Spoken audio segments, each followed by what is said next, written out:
If you're shopping for a cruising sailboat, one of the most important decisions is hiding underneath the hull. Not the engine, not the interior layout, not whether the galley faces forward or aft.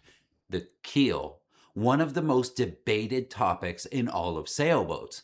More specifically, the draft. Would you rather have a deep keel that sails better, points higher, and gives the boat more bite in the water? Or would you have a shallow draft boat that gets you into more anchorages, more creeks, more coves, more shortcuts, and more places where the deep keel boats have to sit outside and look jealous?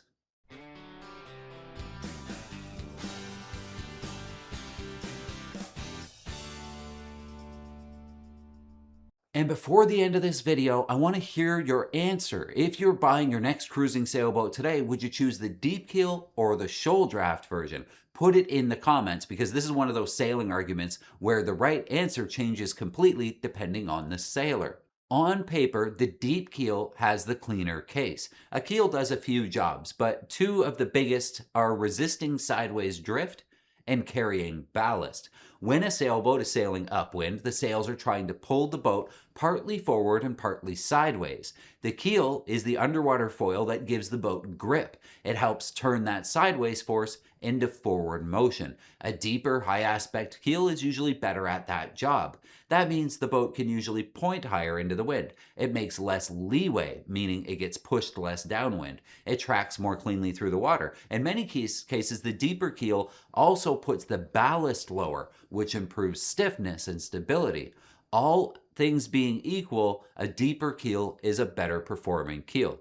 But that matters though, all things being equal, because boats are almost never equal. A well-designed shoal draft boat can sail better than a poorly designed deep draft boat. A modern shoal keel with a bulb, good foil shape, enough ballast, and a well-matched rudder can be a perfectly respectable cruising setup. But if the same boat is offered in a deep version and a shoal version, the deep version will usually be the one that sails better to windward.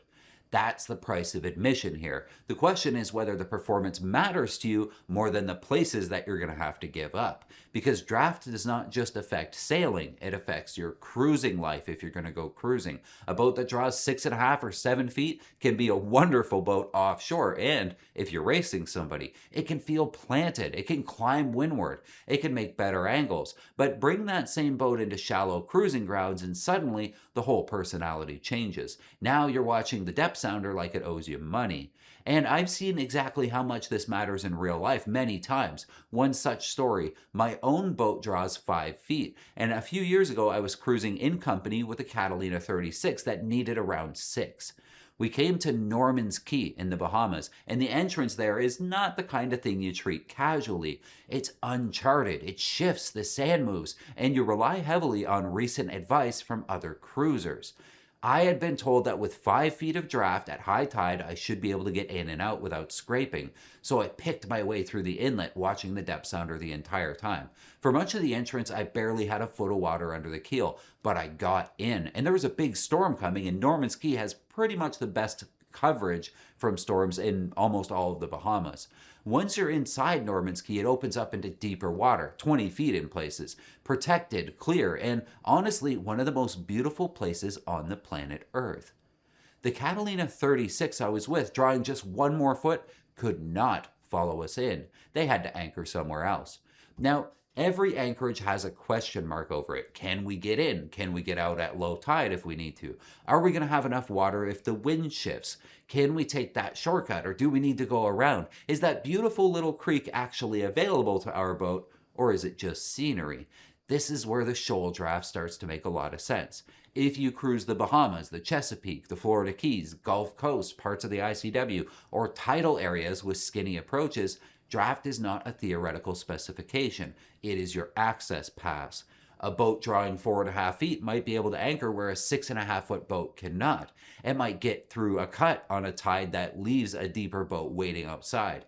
It may let you tuck further into protected water when the weather's turning. That's important. It makes the entire trip less stressful. So the deep keel might win the sailing argument, while the shoal keel might win the cruising argument. This is why the question is more complicated than which one is better. Better for what? That's where buyers get into trouble. They buy for the sailor they imagine they are instead of the sailor they actually are. You have to be honest with yourself here. The imaginary sailor is beating to weather across oceans and trimming perfectly, studying VMG, and choosing the deep keel because performance is everything. The real sailor is entering a shallow creek at 5 in the afternoon, tired, hungry, watching the depth sounder count down, wondering whether the anchorage they picked is about to become a very expensive mud sample.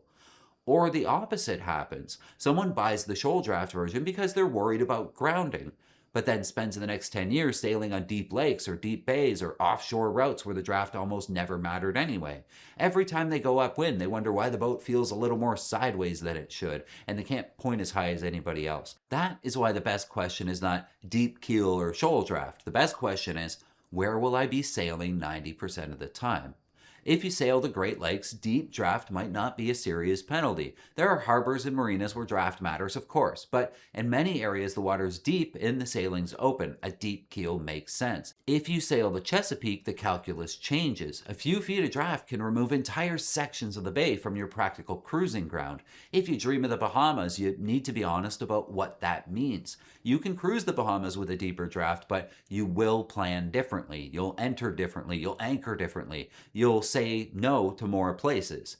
If your dream is offshore passage making over to the Med or the Azores or Bermuda, then deep keels look attractive again. Not because shoal draft boats can't cross oceans, because plenty of them have and still do, but because windward ability and stiffness and tracking and stability all matter when the weather doesn't care about your anchoring plans. The other thing to consider is how designers try to cheat the trade-off. The classic shoal draft solution is full keel or long keel. It spreads lateral resistance over a longer underwater shape. It can protect the rudder and prop. It can track well. It can be forgiving when grounding. But a long, shallow keel usually gives up some of its windward performance because it's a low aspect foil. Then there's the wing keel. The idea is to carry ballast lower and create more effective span without adding draft. The problem is that not all wing keels are created equal. Some are very clever, some are marketing, and some are very good at collecting crab pots and weeds and lines and bottom samples. A wing keel can be almost more annoying when you run aground. A simple fin may bump and back off. A wing can dig in. Depending on the bottom, that can make a grounding more dramatic than it needed to be. Bulb keels are another approach. A bulb puts the weight low, which helps stability, while allowing the foil itself to be shaped for lift. Many modern cruisers use some version of the bulb idea, and it can work very well, but again, the details matter. Then there are keel centerboard boats, Bristols and things like that with lifting keels. They're the tempting ones because they promise both answers. Board down, you get more lateral plane and better windward performance. Board up, you get shoal draft. That can be brilliant, but it's also complicated. A centerboard pivots, pennants, cables, tackle, bearings, trunks, and places where mud, barnacles, stones, and marine growth can make themselves at home. If you're looking at a centerboard boat, the board is not a footnote. It's a major system. Survey it properly, operate it before you buy the boat, inspect the trunk if you can, understand how it's maintained, and ask what happens if it jams.